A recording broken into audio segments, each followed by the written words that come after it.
Guys, for today's video ngayon naman ay bisitahin ulit natin ang aming bucket gardening, vegetable bucket gardening.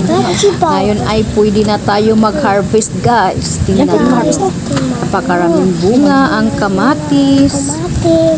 Yung sili mayroon na din. At saka yung talong may itoy-itoy na. O yan ang kamatis na yan. Marami ng bunga. Amin yung grupo na yan. Pag-harvest ako mamaya. Mga tanim namin.